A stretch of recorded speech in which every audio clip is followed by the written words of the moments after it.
Men's health is changing, and especially for those that I would say over 30 years old. Where you really have impact on your health is your 30s and 40s, and even into your early 50s and late 50s. You can do some major improvement in your health, so we don't have to deal with that stuff later in life. After age 40, we can lose up to 10% of muscle mass per decade. And sarcopenia, which is muscle loss, is a disease. I mean, it's affecting so many organs of our body, and bone loss. Just 100 calories a day. By saving that, we can lose up to 10 pounds in a year. We make enough of these changes when it comes to sleep, exercise, de-stressing, watching the microplastics, technology, things like this. And we're giving ourselves the best chance to live not only a quality life, but a quantity life, living as long as we can. All right. So, Jim, thank you for being with us. It's really exciting to talk about men's sexual wellness and men's health in general with you and have you introduce us to Bult. I really appreciate the time. And so why don't we start with a little bit about yourself? I know you're a registered dietitian, exercise physiologist, tons of accolades, lots of achievements, awards, everything else. How did you end up in the men's sexual wellness space? Wow, man, that's a loaded question. Well,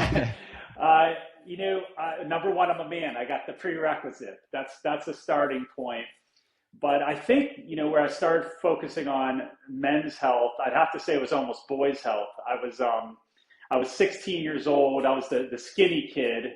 And man, when you're a skinny male in high school, it's not the best. I always got picked on. I don't know if you remember Charlie Atlas when he got, it was the cartoon where he got sand kicked in his face. That was me. Yeah. I got pushed around as a basketball player, 135 pounds, 5'9". And my middle brother was actually a bodybuilder, and my older brother was a marathon runner, and they were studs. They had so much energy and confidence, and I wanted to be like them. So I started weight training. I started eating healthy and learning from them, reading the old muscle and fitness magazines. And in 2 years, I gained about 60 pounds. A lot of it was muscle. And I started competing in bodybuilding shows. I started running marathons, and I wasn't doing much scholastically, but I saw, wow, you can take this up in college. So I studied nutrition at Sun State University in Ohio, passed the RD exam, and became an exercise physiologist in the American College of Sports Medicine. And I started training a lot of men and women. Wow, we're here 25 years later, and really specializing in men's health. Oh, that's wonderful. Yeah, you took a path that I think a lot of us wish we had, right? Coming out of high school, focus on exercise and building strength. No, that's absolutely great. So what was your reaction when Bult approached you? Well, it's a natural fit. I think now, being 47, as a registered dietitian, I have 25 years in the field. It's a perfect fit. Bult is, obviously a single cohesive daily protocol. And we can go into everything Bult, but I feel like when I started counseling in my 20s, I was telling guys in their 40s and 50s, come on, no pain, no gain. And I really came to my own as I got older and as I got more seasoned. I don't know how I was giving advice back then to men that were aging or had kids or that were entrepreneurs. I didn't know too much of that. But now, being 47, I've been through suffering from herniated discs and injuries. I have 2 young girls at home, 2 dogs, been married for 15 years. We have real estate properties, 35 employees. And, I've been through a lot when it comes to life. So, I feel that men have special interests, and I work with women too, but men have definite special needs that are different from women, and women have special needs that are definitely different from men. So I decided to stay within this lane and really focus on what I know. And Bult came in, and it was just a perfect partnership. It's everything I preach every single day. I'll be honest with you, when I first started as a dietitian, I was anti-supplements. I was, you got to get this from real food. And I still believe that. I still feel that whole food first. There's no doubt about it. But, let's face it, 75% of men are not getting enough fruits and vegetables. And as far as fiber, the average person takes in about 12.5 grams of fiber a day. We're overeating on salt by about 1,000 milligrams. We're definitely over-consuming sugar. And only 9% of people are physically active enough to see health benefits. So, I started realizing, yes, food, absolutely. But in this day and age, with how busy we are, and I'm a very disciplined person. It's hard for me to get all the nutrients. So I think that where supplementation comes in and a product like Bult, it really fills in the cracks of the plate. And remember, it's supplementation. It's supplementing. It's a tool in the toolbox. It's not everything. And I think that's something that a lot of people need to realize. I do too. And another point too, when people ask about supplements is our food is lacking the nutrients too. There's pesticides sprayed all over everything. So at this point, I don't know if it's really possible for us to get all of our nutrients from food alone anymore until the situation gets under control with what's being sprayed on everything. Absolutely, Marguerite. You're seeing that, with people I think people are starting to notice more than ever. The whole food movement really started strong about a decade ago. You're seeing people care about what their food. I mean, I was the poster child in the 80s for the, Mr. T cereal and all the sugar and the microwave meals and the Lunchables and all the stuff. And, it's amazing now what we're learning about our foods and where it's coming from. And, but here's another thing. As a dietitian, I got to speak to everybody. I got to speak to the men that are struggling with morbid obesity and genetic issues, to the men that are ultra fit, doing ultra marathons. I got to work with men that are living paycheck to paycheck, and then men that have the means to buy all of the top line food, the organic, that are the healthiest and the most nutrients. So it's a tough message for the community. And I was a spokesman for the Academy of Nutrition Dietetics for 9 years, speaking on the nation's health and men's health. And that was a challenge for me. So I think we need to find a place for supplements. I think that they can fit, especially even if the expenses, food's getting so expensive these days. So sometimes the supplements can help out at a cheaper cost than a lot of the foods that we're eating. It's so crazy when you think about it. It is, definitely. Yeah. So in the industry now, what do you think is lacking the most, I guess I would say, besides the food, and men in general? This discussion around sexual health is kind of taboo for men, right? A little bit uncomfortable. So when you're out there talking to them, whether they're struggling to get by or they're ultra rich, ultra fit, or out of shape, what is the most common, I guess, complaint or worry there that the industry is missing as far as men go? Because it's been women's health, right, is very much been brought to the top, and everybody's talking about it, and that's super important. But we need to bring the men up with us.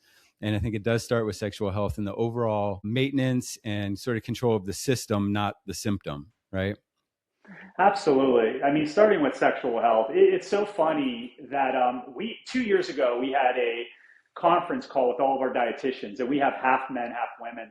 And I started going through our intake forms, and everything was listed: sleep, stress, nutrition, food, energy. There was no sexual health.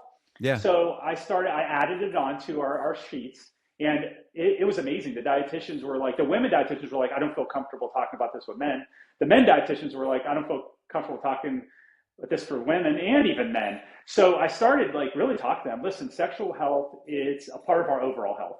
It deals with circulation. Some of it's genetics. Some of it is what we eat. Some of it is our confidence when it comes to erectile dysfunction and impotence and performing well, and for longevity.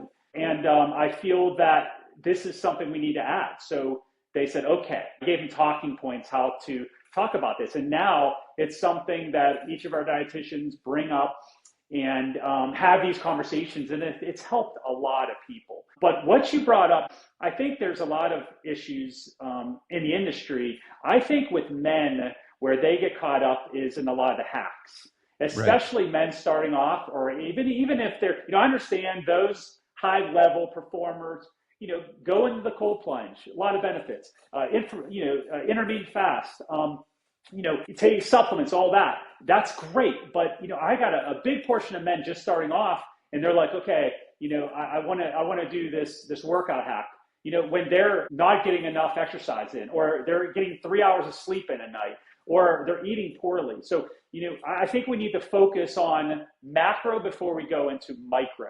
So, why are you sleeping 3 hours a night? Let's address that. Let's do some sleep coaching.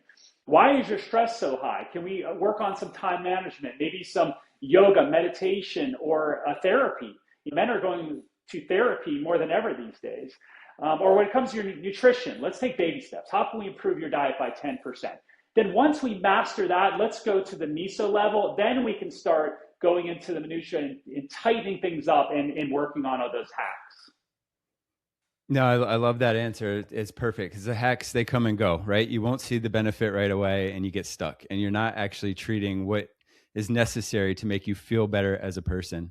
And I like that you mentioned that too, because you think of men's sexual performance as erectile dysfunction, that kind of thing. But that's all like a cardiovascular issue when you think about it. So it all boils down to how your systems are operating and how you are healthy as a person. Something I learned recently is that what you put in is really how your body is going to function. I went through a more of an elimination setup. I went through a very strict carnivore diet to try to reset and get back to normal. And that helped me in a lot of ways. And then it was time to start looking forward to supplementing, myself and the food that I was eating and kind of growing back a healthier me. And that was extremely helpful. So I really appreciate what you guys are doing. I think the way that you're putting together the protocol is amazing. It makes it very easy for people to take and stay consistent and sort of build and bring that baseline. I'm curious too, though, I'm 43, tired all the time, brain fog, all that good stuff that everybody else complains about. I've almost forgot what baseline feeling good is, right? And I think a lot of people might have done that too. You just kind of accept what it is. You're stressed out all the time, so you're not going to feel good. What is a baseline like I feel good to you? Well, that's a great question. I think me personally, I always feel that it's kind of unfair for me because I'm in the industry. I guess that's the one benefit for being an exercise physiologist dietitian. I have, we've had a brand for 25 years and 2 gyms. I almost can't let myself go. So it's an instant accountability. I realize that. And genetics is a big part. I'm not one out here to say, hey, I think, like I said, when I was early on, no pain, no gain, come on, this is all in your head and things like that. I realized that there's some genetic predisposition and life is tough, man. Especially for a male, we try to provide financially, especially as a business owner. You're always worried about your kids, you're worried about your staff. A lot of things in the economy are changing. Honestly, I have to eat healthy and exercise and take supplements like Bult because without it, I've done the quick energy fixes. I've done all the 500 milligrams of caffeine a day. What it does is it rises me up and it spikes me down. I need energy throughout the day. So a lot of people ask me, what's my daily routine? And I run about 20 miles a week. I do about 5 days of strength training a week. My diet consists of protein, obviously. We know that protein is king, but it's not all that matters. Focusing on other macronutrients, micronutrients are becoming very popular now. Hydration is such a big thing. I think it's more than we think. Just a 2% dehydration can really affect athletic performance. And headaches, just think we can only live 3 days without water. So, in fact, I had a client the other day. I was like, how much water have you drank today? He was like 8 ounces. And I'm like, what do you usually drink? He's like 8 ounces a day. I'm like, oh my gosh, how are you even surviving? So, come back full circle, these principles that I do, the basics, getting 8 hours of sleep a night, meditating, doing yoga, I need it for my mental health. I need it to be able to lead my 35 employees in a nonprofit and a successful family. Without it, I'm struggling. I go through seasons too. Through the holidays, it's tough. I think a lot of people think that dietitians, exercise physiologists got it all together. They eat perfectly all the time. Not true. I suffered from some binge eating in the past. Body dysmorphia. Going through the bodybuilding world of trying to have that perfect body. It has definitely mental consequences. But I think it's taken years to get to a place where now it's more about mental health. It's more about feeling good, having energy. And, it's those different things on a daily basis on a macro level, consistently really makes an impact. Yeah, absolutely. Yeah.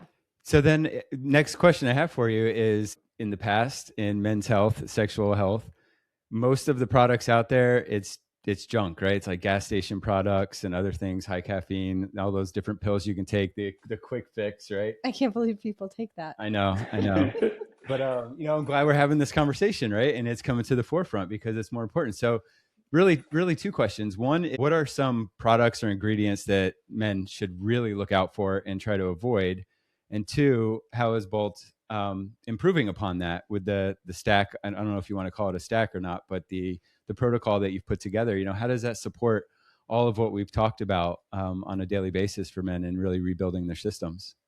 Well, I think men's health is changing, and especially for those that I would say over 30 years old. It used to be about bodybuilding products. You get ephedra and testosterone and all these things that, first of all, half the supplements, we don't know what's actually in them. A lot of them aren't FDA approved, but a lot of them aren't certified. So they're almost taking pixie dust formula. And another thing is overlapping supplements and stimulants. I can't tell you how many of my clients come in, they're taking this whey protein that's loaded with nutrients, and they're taking 3 protein bars a day with this supplements. I mean, I've had a client recently that was, the list, there was 30 supplements, and I found so many interactions, and it could be dangerous, and it's very expensive when you start stacking all these.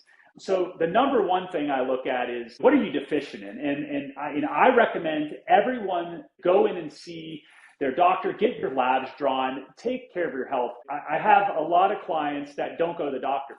In fact, just recently, last year, I had a client come in and started training him. And I was like, when's the last time you got a physical? He was like 10 years. And I was like, whoa. And he said his brother had a heart attack at 45 and he was 52.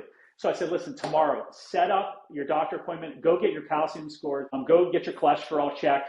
He had a 98% blocked carotid artery. Oh, wow. He went into surgery, and to this day, now he's thriving. His wife's like, my gosh, you saved his life. And I'm amazed by this. I recently had another client that went to get MRI screening and testing through a company called Prenuvo.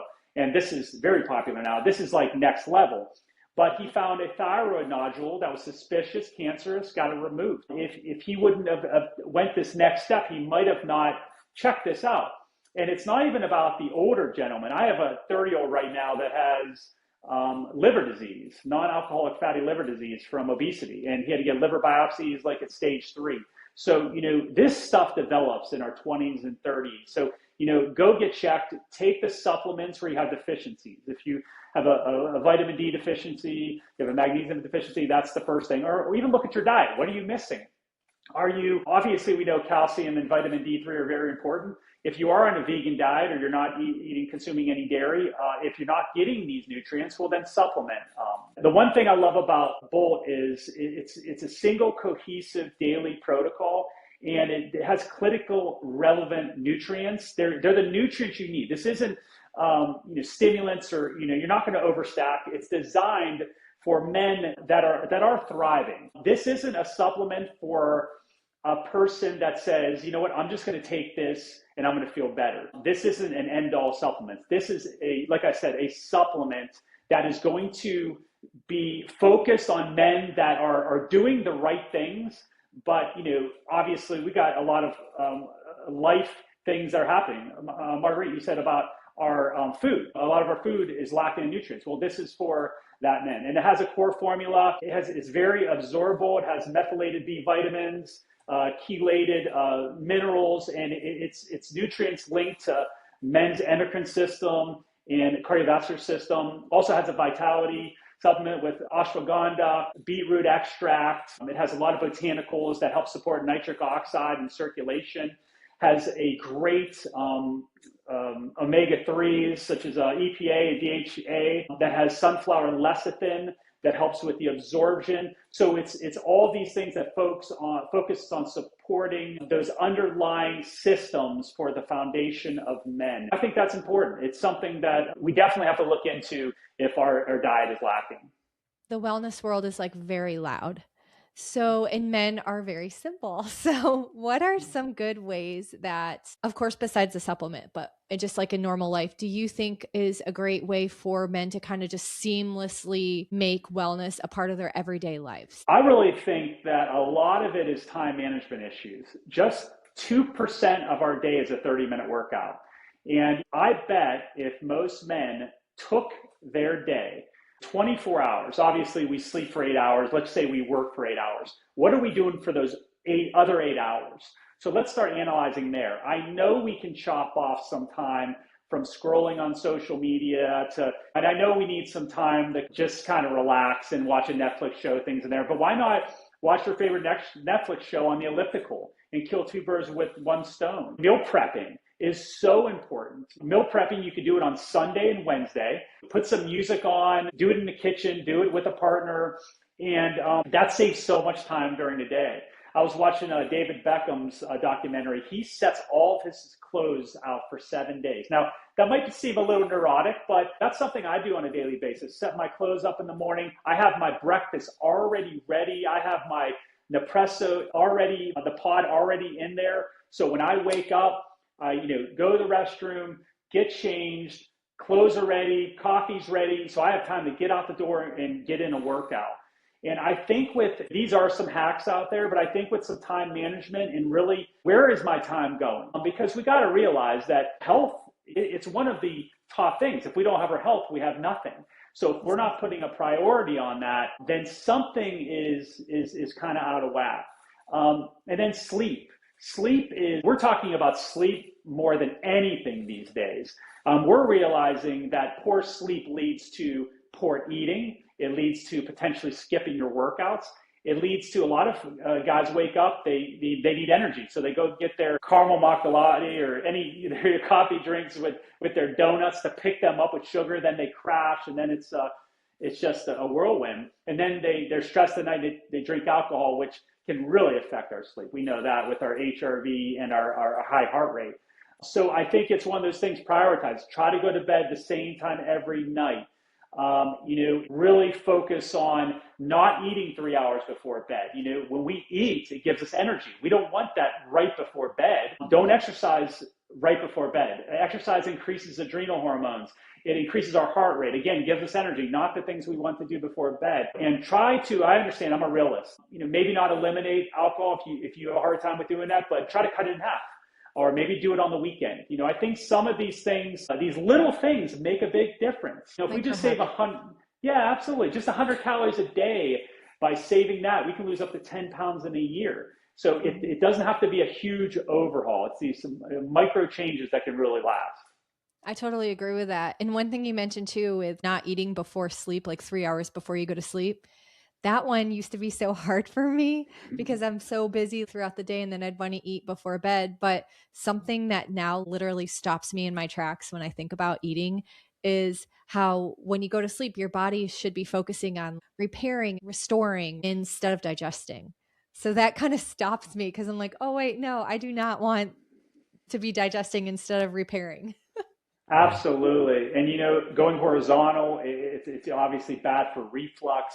And I don't know if any listeners have things like Ring-Con or the Oura Ring or the Whoop or technology now. It's shoving it in our face. If we drink alcohol, I have a few beers, my sleep score is plummeting. And it's amazing because you're not even plugging in, hey, I'm drinking beers. It knows. And I can't tell you how many times I've woke up in the middle of the night with anxiety or a heavy heart rate from that alcohol. So, I'm one that'll have a beer here and there, but I'll be honest with you, the reason why I don't drink much anymore is it's not about the calories. It's about, I don't like that feeling. And I don't like the next day, it makes me very unproductive. So those are some things that now I second guess it at maybe a party or at different things, or I'm making sure I am drinking 1 glass of water with every alcoholic drink I have to at least stay hydrated.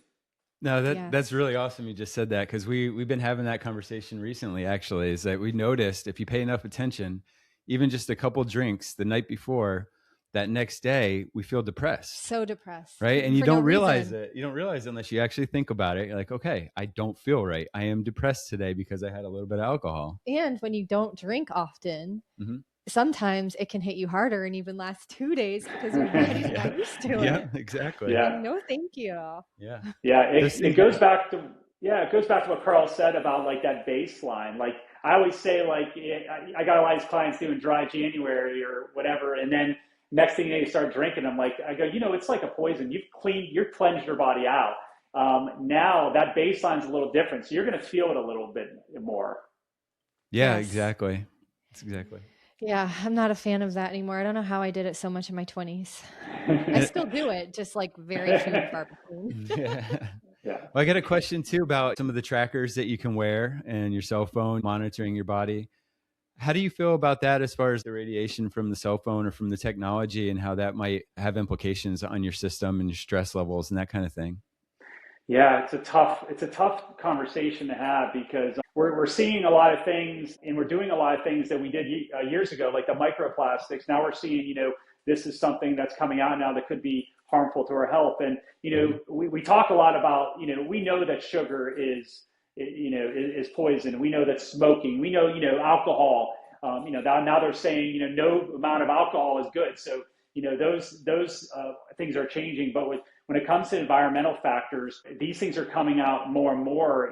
I've never been a scarcity dietitian. I realize that we live in an environment. I think we try to control as much as we can. With technology, it's a tough one because it's like, what's the cost benefit analysis? Technology. I have a client, for instance, that has lost 100 pounds through technology. He's an IT wizard, but he uses his Whoop, he uses his Aura Ring. He analyzes his stats. He gets into his zone 1, zone 2, zone 3. He's using meal logging apps such as MyFitnessPal or MyNetDiary to be able to make sure he's staying in control. So for someone like him, I think the pros outweigh the cons. But I think it's one of those things. First of all, we got to start off with phones. I think keeping them away from us as much as possible. I think not only on any radiation level, but mental health. I mean, we're reading that left and right, scrolling, doom scrolling, things like that. So I think there's a place for technology. There's definitely a place for AI. I think AI is changing the game. Sometimes we worry it's going to put us out of business. I think again, just like supplementation, just like some of these sleeping hacks and stress hacks, technology is a tool in the toolbox. It's not for everybody, but it's something I think fair small doses can definitely help us out. Yeah, balance. Yep, exactly. From a woman's point of view, what do you think are some signs that wives or girlfriends or partners, whoever, can look out for their partners, maybe like to tell if there's like a circulation issue or something like that that men may not know about? Because women are usually driving the health in the households. That's Yeah, why I say that. it's definitely true Yeah. here. Yes, absolutely. It's so true. And I'll be honest with you, the family history is really big when it comes to circulation, even heart health. 1 out of 36 seconds, someone has a heart attack. So it's becoming so much more prevalent for men, but even women. And people are getting things like diabetes. I mean, the top 3 diseases in the United States is heart disease, cancer, and stroke. And they're all nutrition related. So I think if you start to see your man is gaining weight, he's going from the overweight to obese category, most likely he has some circulation issues. But I think a few things: just get your labs done, check your cholesterol, check your inflammation in your arteries, get rid of a lot of the common culprits. When it comes to inflammation, we know alcohol, we know smoking, we know sugar, a lot of our processed foods. How is he sleeping? And how's the sexual performance? Sexual performance can be a lot of things. It could be mental, it can be physical. But if he's having a problem with that, it's usually interlocked with our behaviors. So I think going back to that macro level, and men need to work out their heart. Everyone focuses on strength training, and I am a huge proponent of strength training. If we look at the research, after age 40, we can lose up to 10% of muscle mass per decade. And sarcopenia, which is muscle loss, is a disease. I mean, it's affecting so many organs of our body, and bone loss. So, I think we need to be doing at least 2 days of strength training a week for 30 minutes, at least full body workouts, to make sure we're maintaining. 3 days would be great. But a lot of people neglect cardiovascular. There was this big trend, especially with bodybuilders: you don't need to do cardio. You're just wasting your time. And that might be true on a calorie level. I see a lot of people doing a ton of cardio, then they're so hungry, they're just almost eating way more nutrients. But the reason why I promote cardiovascular, and I know you can work your heart with strength too, but to get that aerobic conditioning, to get the blood flowing, and just to get your body moving at the basic level, because most men out there are sedentary. They're sitting all day. Sitting is pretty much the new smoking. And we need to be active. We need to be moving. And so women can look out for kind of those symptoms. And listen, that conversation is tough. Men, it's really hard to have with a woman, but women too. Men get very offensive, and they get, it's got to be doing it together or encouraging to do this together, whether it's a family or if it's a couple, because then now you're building a relationship, and it's less about, hey, you're not good enough, or what's wrong with you. Absolutely. I was going to ask you that too. That was my follow-up, is how would you handle that without overstepping? So I love that you said that. That's a great advice. Yeah, we've always been guys, we've been programmed in that regard, right? That's the way we think, and it's just being that tough guy attitude. But do you see, so you work with so many people, are we on the cusp of like a generational shift here, where men are going to prioritize their health ahead and open up these conversations? It seems like it's happening now, but in your conversations, are you seeing men more willing to discuss this and be honest about it and really work to be healthier? Yes, absolutely. I will definitely, in your generation Z and millennials, you're seeing that group. Oh my gosh, I've never seen a movement of no alcohol than that younger population, or taking care of their health and fitness. Obviously, there's the gamers, and there's a lot of individuals that young that aren't doing a lot, but you're starting to see that more, and they're focusing on their mental health.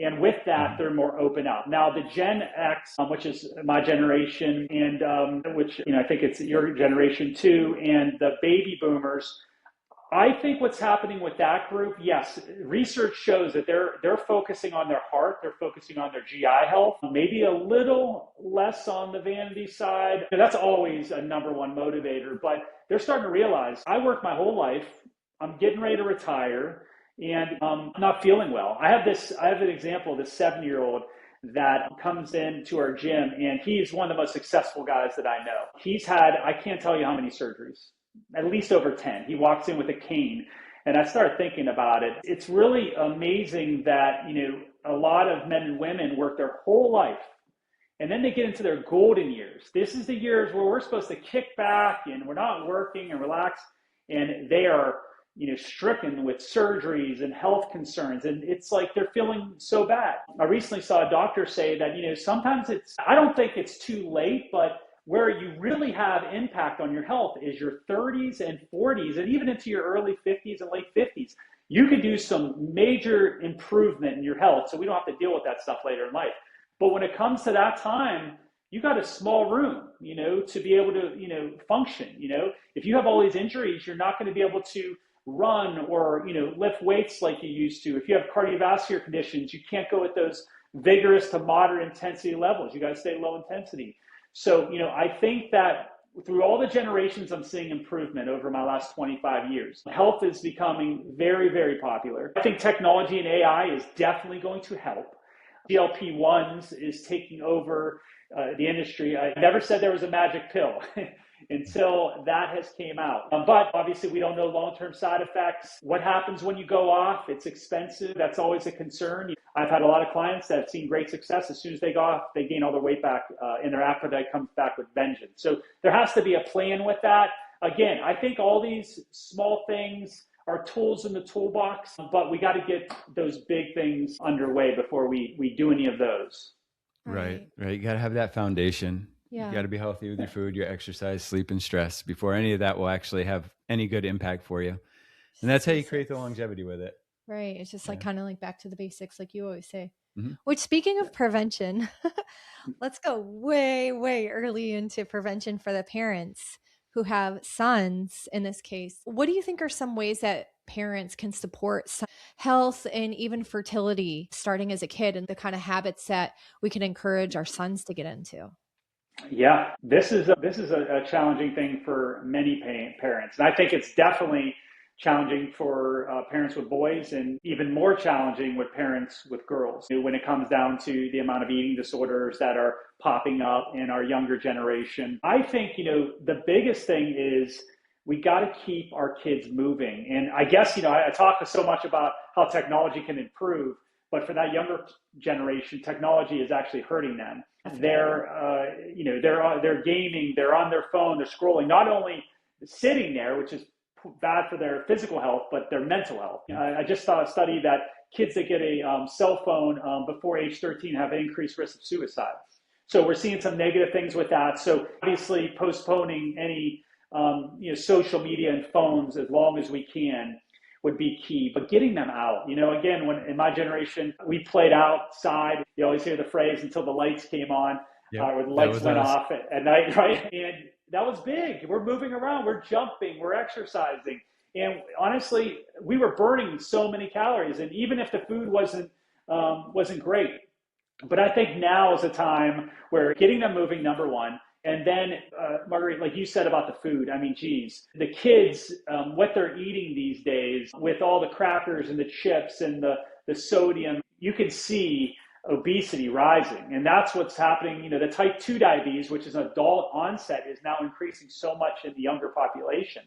So I think we need to, the one good thing about these days is they are improving quality of foods. Now you can buy baked chips and you can buy dehydrated strawberries and fruits, and maybe they'll enjoy that better. There's a lot of great recipes out there. A lot of kids like ranch dressing. Well, maybe you can make a yogurt ranch dressing. You can make homemade dressings. I mean, there's so many new recipes. There's so many new products on the market where kids can try and introducing new foods. I think a lot of kids are brought up on the chicken nuggets, the macaroni and cheese. And I get it. We do that at times with our kids. It's hard running a family and having all the perfect foods all the time, but also experiment with trying different cuisines, ethnic cuisines.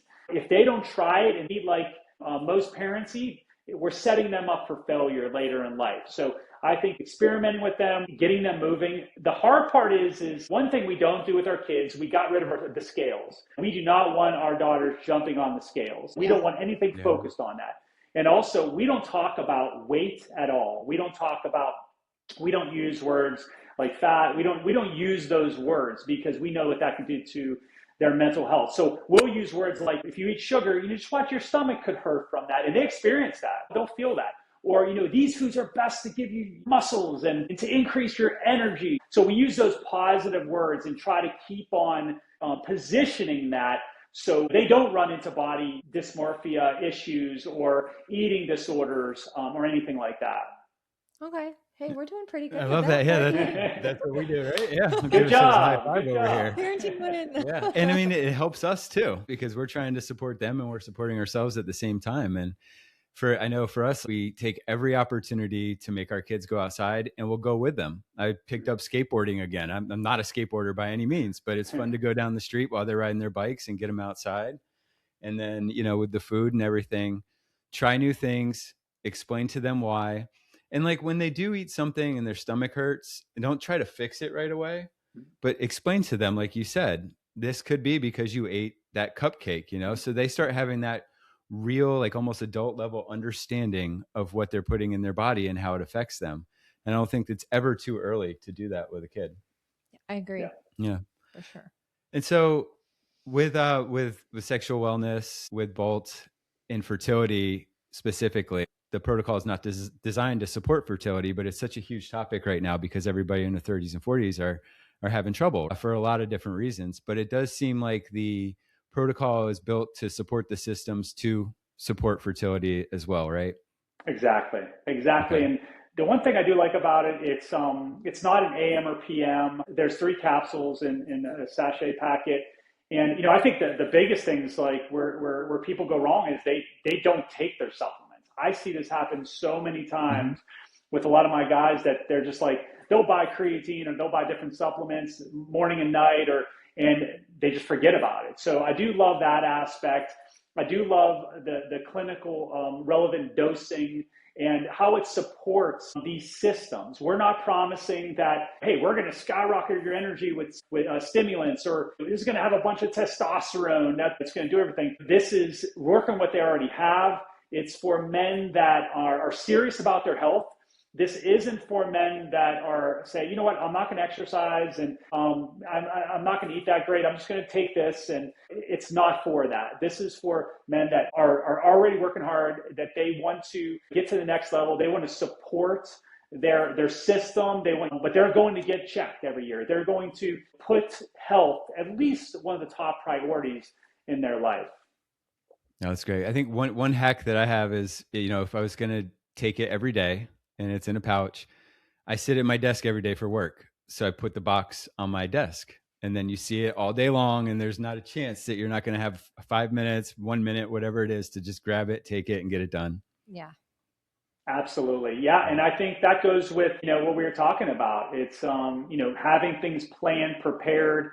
I can't even tell you how many times, and this has happened to me, if I don't bring my lunches and snacks with me, there's times where I'm rushing, I'm starving. I'm more likely to go out and grab something at a restaurant that might not be the best for me. So I think it's really planning and making sure that food is there.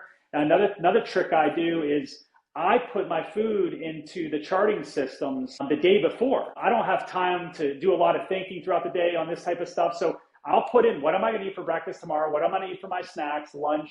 And then I'll talk to my wife. We'll plan our dinners for the week. And I already have that already. So all I have to do is eat. And then if I have something extra, it's easier to add in. By charting, there's a 30% increase in adherence. By some of those things, it can really make a big impact on our health. Yeah, and the forgotten part of that too, with putting your clothes out every day, getting your coffee ready, knowing what food you're going to eat, you're taking that decision out of your daily routine. And a little bit of stress, right? You don't have to think about it. You can think about other things, think about taking better care of yourself, whatever it may be. But you take that decision out and makes things a little bit easier too. Absolutely. I do have two questions. They're unrelated. Since you're a dietitian, I was curious about what your thoughts are on salt. I think that everything has a purpose. And there's some things that are good and there's some things that are bad. Take salt. Obviously, we need salt. It's a mineral in our body. The average American's taking in 3,500 milligrams a day, and we need roughly around 2,400 milligrams for your average person. I think it goes on the levels of staying under that recommendation, especially if you have high blood pressure or you have family history. But then I work with a lot of athletes, and they're not taking any electrolytes. They're drinking a ton of water. In fact, I just had a friend did a half marathon, and it was in complete heat. And she's drinking a gallon of water a day. Well, there's a thing called hypernatremia, and it's knocking enough salt, knocking enough potassium, all your electrolytes, and being oversaturated water. And she had acute renal failure on the 8th mile. And now she's okay. She didn't have enough salt. So someone like her, it was very important. But then you have other people that are overdoing it. So I think the case is, for your average person, we need to watch that. And salt's in everything, even your healthy foods, such as your cottage cheese and your protein supplements. It's okay to have some of these, but you got to look at your salt throughout your whole day. And that's where a charting system can work. But I do believe in electrolytes, especially as we're sweating, athletes, running, and especially as the summer's coming up, where we can really focus on that as we're leaching it out of our body. Totally. And all salt's not the same too. There's a big difference between a Morton's table salt that is probably bleached than, say, like a Redmond's mineral salt or something.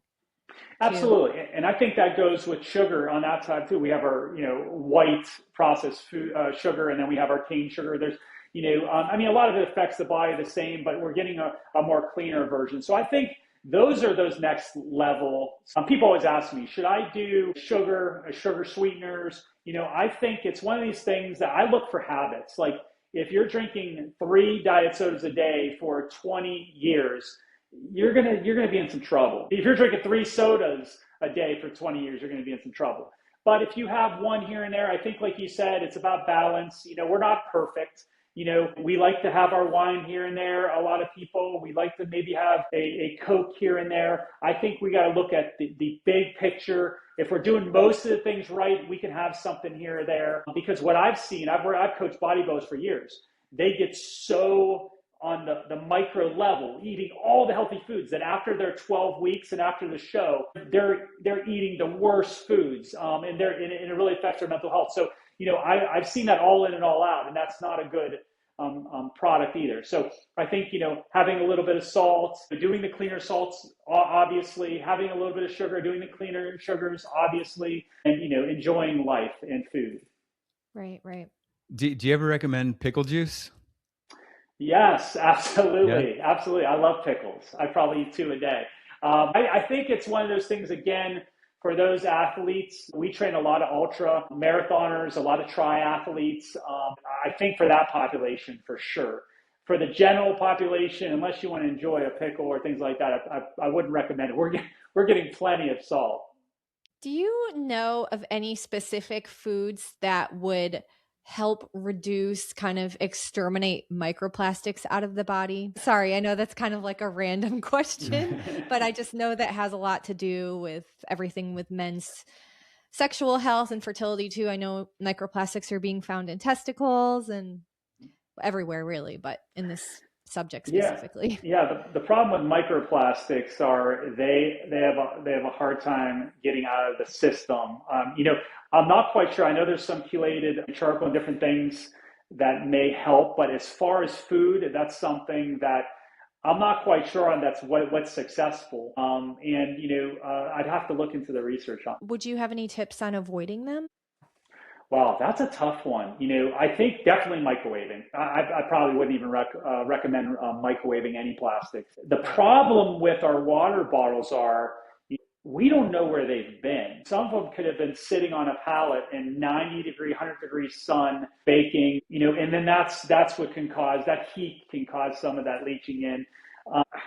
I definitely recommend getting a Yeti or some stainless steel container for drinking water. I think that would cut it out. I mean, I know we've been drinking bottled water for years. With the information we have, we got to pivot. Again, I think it's one of these things.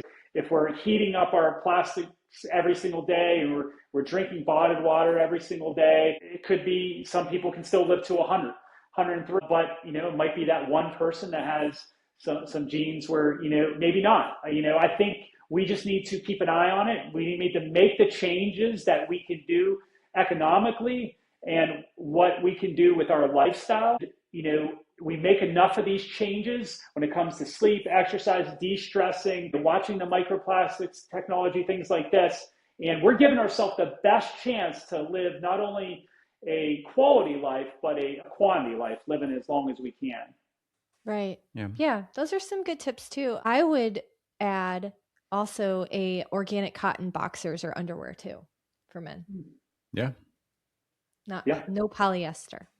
No polyester near the important stuff. Yes, I'm telling you, there's so much out there, and I think these podcasts, especially the one you have, are great. I think men need to educate themselves and women. I think what we don't know is going to hurt us. And the nutrition field, it's a science. I've been registered dietitian for 25 years, and it's unbelievable what new stuff are coming out. I got to keep on it all the time. These podcasts are great that you're offering, where people can listen, they can get motivated, and they can really make these changes. Thank you. We're trying to. It's hard when there is so much out there all the time because, that leads to overwhelm, that can lead to feeling defeated.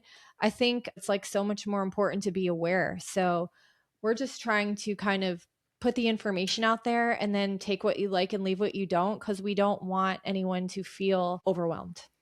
Yeah, that's a great scared. point, because there is so much information out there. Like, what do you trust? What is correct? Do you have any good resources just for like the everyday guy out there? If they have a question, they're thinking about something, they see you should have this much salt or you should have this much salt. Like, where do you go to actually find the leading cutting edge science, research, and everything else to make the right decision? When it comes to the nation's health on this nutrition science level, eatright.org is one. I think that I'd recommend finding an exercise physiologist, finding a registered dietitian. Now, nutrition is covered by insurance, so it could be no copays, unlimited visits, no out-of-pocket costs. And this, you're right, this is not easy. I think everyone should have an accountability partner of some sort to guide them, to give them the right information, and I think that's something that can really make an impact. So finding a registered dietitian, getting a health coach or exercise physiologist to help you on your exercise goal, to educate you, to motivate you, and to keep you accountable. That's great. We'll have to share that link too. Yes. Definitely. Okay, let's do a little bit of a rapid fire. Okay. No, are you ready? Yes, let's do it. Let's do it. There's just 5 of them. Okay. Biggest lie in men's health. Oh my gosh. I think that you hear a lot of men say as I get older, my gosh, I'm older. This is what happens. Howie Mandel was just on Kelly and Mark, and they said, you look good for your 70. And he got upset. I think that we can live vigorously into our 70s. If we take care of our health and we do all the right things, we can still have that energy. We can still have that vitality. I love that answer. Me too. Absolutely. Most underrated habit? Oh man, I think I got to say hydration. I think we're not drinking enough water, and I think it's really having an impact on every single cell of our body. So 64 ounces basic. If we sweat, every pound we lose on the scale, we want to drink 16 ounces of water. Drink about 16 ounces before and after a hard workout, and that will keep you at least well hydrated. Most overrated supplement? Man, I think testosterone. First of all, a lot of guys are taking these testosterone supplements and their testosterone's actually pretty normal or high, especially the younger population. I think this is something you need to get checked, and we got to keep baseline levels. And, if there's a place to supplement with it, absolutely. But I think it's overused and overrated, especially in the supplement form and not monitored by a physician. Test before you guess. Yeah, that's right. Absolutely.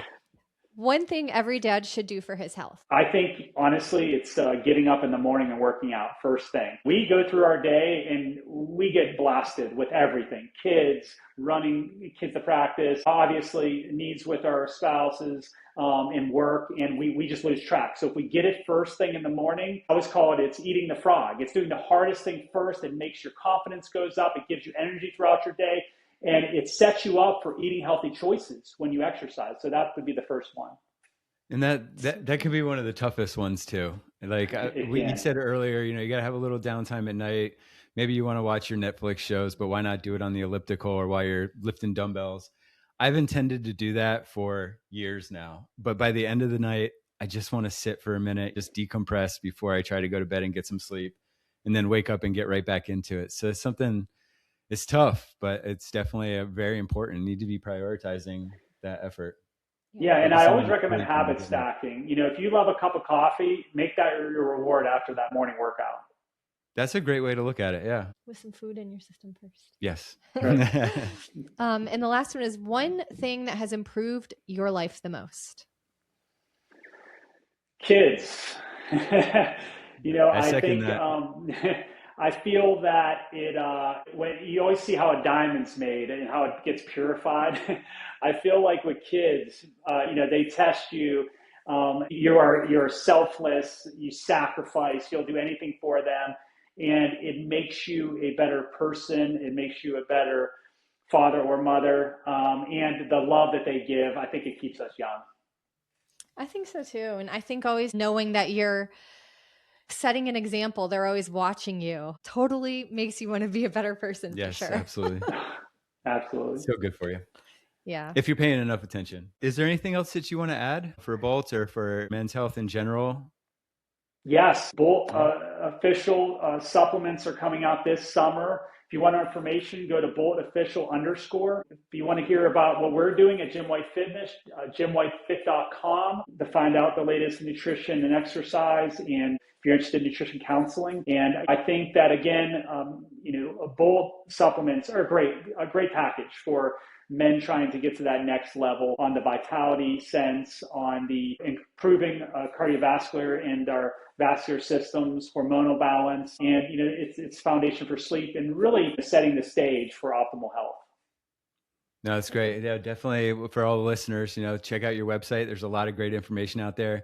I looked you up on YouTube, lots of different videos on a variety of subjects that help with everyday life. So we'll definitely check that out. And the Bult website it's beautiful. It's a great branding. I love it. And it gives you a lot of good information, and looking forward to it after the first manufacturing run here. Great. Thanks for having me, guys. What are your Instagrams for Bult and for you? Jim White Fit and BultOfficial_.